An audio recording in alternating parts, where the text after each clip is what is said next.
Hello అండి. First part second part అయితే అయిపోయింది. ఇప్పుడు third part hands, back, front అయిపోయింది. ఇప్పుడు హ్యాండ్స్ అయితే కట్ చేద్దాం. ఎవరికైనా యూజ్ఫుల్ అనిపిస్తే కామెంట్ చేయండి, లైక్ చేయండి. ఓకే, ఇప్పుడు మిగిలిన క్లాత్ని డబల్ ఫోల్డ్ చేసుకుని హ్యాండ్ కటింగ్ అయితే చేసుకోవాలి. చూసుకొని డబల్ ఫోల్డ్ చేసుకోవాలి. ఇటువైపు మనము బ్యాక్ తర్వాత ఫ్రంట్ తీసినాం, ఫ్రంట్ తర్వాత హ్యాండ్ తీస్తున్నాం. ఓకే, ఫస్ట్ అయితే హాఫ్ ఇంచ్కి లేదా 1 ఇంచ్కి ఫోల్డింగ్ చేస్తే 1 ఇంచ్కి, లోడింగ్ చేస్తే హాఫ్ ఇంచ్కి. ఓకే, ఇదైతే గుర్తుపెట్టుకోవాలి. తర్వాత హ్యాండ్ అయితే ఈ విధంగా పరుచుకోవాలి. ఉల్టా తీసేసుకొని ఈ విధంగా పరుచుకొని డాట్ మార్కింగ్ అయితే చేసుకుందాం. ఓకే, సమానంగా పరుచుకొని క్లాత్ అనేది సరిపోతుందా, తక్కువ పడుతుందా అనేది చూసుకోవాలి ఫస్ట్. ఇక్కడైతే హాఫ్ హ్యాండ్సే కాబట్టి 6 ఇంచెస్ అట్లా ఉన్నది, సరిపోతుంది. ఫుల్ హ్యాండ్స్ వరకు అయితే కష్టమవుతుంది. ఫస్ట్ అయితే ఫుల్ హ్యాండ్స్ తీసుకున్నప్పుడు ఎప్పుడైనా 10 ఇంచెస్ అట్లా ఉంటుంది కాబట్టి ఫస్ట్ హ్యాండ్సే తీసుకోవాలి. లేదంటే వేరే క్లాత్ అయినా జాయింట్ అయినా చేసుకోవాలి, సేమ్ క్లాత్. ఇప్పుడు చూపిస్తున్న విధంగా ఫస్ట్ షోల్డర్ దగ్గర హ్యాండ్ దగ్గర ఒక మార్క్ అయితే చేసుకోవాలి. ఫస్ట్ కిందికి ఒక మార్క్ అయితే చేసుకోవాలి. తర్వాత దాన్ని స్ట్రైట్గా లెఫ్ట్ హ్యాండ్తో నొక్కుతూ రైట్ హ్యాండ్తో ఒక డాట్ అయితే పెట్టుకుంటూ రావాలి. మన కటింగ్ అనేది ఉంది కదా అక్కడ కుట్టు, అదైతే కనిపిస్తుంది. దాని ద్వారా మనకైతే సేమ్ మార్కింగ్ అయితే వస్తుంది. ఓకే, అదైతే ఎక్స్ట్రా. నేను కట్ చేసేది మీటర్ క్లాత్, అందుకే మనకి సరిపోయింది. 80 సెంటీమీటర్ అయితే కొంచెం కష్టం అవుతుంది, సరిపోతుంది కానీ కొంచెం మతుకులు అనేది పడుతాయి. ఇలా అయితే డాట్ని కలుపుకుంటూ ఒక మార్కింగ్ అయితే చేసుకొని హ్యాండ్ని కట్ చేసుకోవాలి. లోత్ అనేది ఇప్పుడే తీయను, నేను స్టిచ్చింగ్ చేసేటప్పుడే తీస్తాను.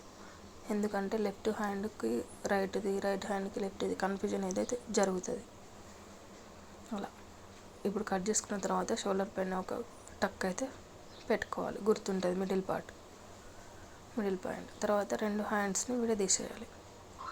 అయిపోయింది హ్యాండ్ కటింగ్ అయితే. ఇప్పుడైతే లోతు మార్కింగ్.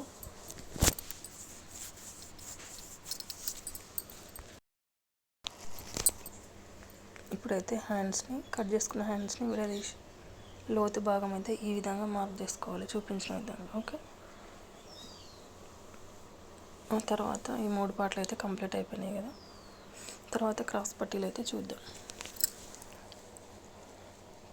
షేప్ పట్టీ, షేప్ బెల్ట్, క్రాస్ పట్టీ ఏదైనా అనొచ్చు. నేనైతే క్రాస్ పట్టీనే అంట. మిగిలిన క్లాత్ తీసుకొని డబల్ ఫోల్డ్ క్లాత్ తీసుకొని, మిగిలితే ఇంకా మనకి 4 మడతల మీద క్లాత్ తీసుకున్నా పర్వాలేదు. తర్వాత ఇప్పుడు బ్లౌజు షేప్ పట్టీ ఏ విధంగా అయితే ఉందో, ఎంత అయితే ఉందో అంత మార్క్ చేసుకొని పావించు ఎక్స్ట్రా అయితే పెట్టుకోవాలి. కింది నుంచి 3 ఇంచెస్ అయితే ఉంటుంది. తర్వాత మధ్యలోకి కొంచెం డౌన్ షేప్ ఇచ్చుకొని 2 ఇంచెస్ దగ్గర మార్క్ ఎండ్ చేస్తే సరిపోతుంది. దీన్ని మనకి ఎక్కువ ఉందా తక్కువ ఉందా తెలవాలంటే ఇప్పుడు ఇంకో టిప్. ఇప్పుడు షేప్ పార్ట్ ఉంది కదా బ్లౌజ్ది, అదే విధంగా దానిపైన పరుచుకొని అది ఎంత ఉందో అంత ఆ షేప్లో మార్కింగ్ అయితే ఇచ్చుకుంటే సరిపోతుంది. చాలా ఈజీ. కాకపోతే కొంచెం క్లాత్ అనేది ఎక్కువ ఉంచుకోవాలి, కుట్లకైతే పోతుంది కాబట్టి. అయిపోయిందండి, షేప్ డాట్ అయితే మార్కింగ్ అయిపోయింది. కటింగ్ అయితే వేద్దాం. కాకపోతే ఇప్పుడు మనం 2 ఇంచెస్ ఎక్స్ట్రా పెట్టుకుంటాం కదా, ఆ 2 ఇంచెస్ కూడా యాడ్ చేసుకోవాలి. నేను ఇప్పుడు ఈ విధంగా చూపిస్తే అర్థమవుతుంది.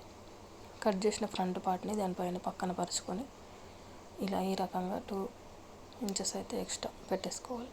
కటింగ్లో పోయినా పర్వాలేదు కానీ కొంచెం ఎక్స్ట్రా అయితే ఉంచుకోవాలి. ఓకే, ఇక్కడ నేను కట్ చేసేటప్పుడు కూడా ఒక హాఫ్ ఇంచు ఎక్స్ట్రా పెట్టుకున్నా. అలా పెట్టుకుంటేనే మనకి క్లాత్ అనేది అడ్జస్ట్ అవుతుంది, లేదంటే కుట్ల నుంచి పికిలిపోయి ఊడిపోయే ఛాన్సెస్ అయితే ఉంటుంది క్రాస్ పట్టి. ఇప్పుడు దాని మార్కింగ్ ఆధారంగానే తీసుకొని ఇంకో క్లాత్ అయితే కట్ చేసుకుంటే కొంచెం జాయింట్లు పడ్డా పర్వాలేదు కానీ చేసుకోవాలి. సేమ్ దానిలాగే షేప్ బెల్ట్ అయితే కంప్లీట్ అయిపోయింది. ఇప్పుడు దీని already cutting video, stitching video నేను బ్లూ కలర్ సారీ అయితే ఉన్న తమ్మిల్లో అయితే ఉంటుంది. వీడియో నచ్చితే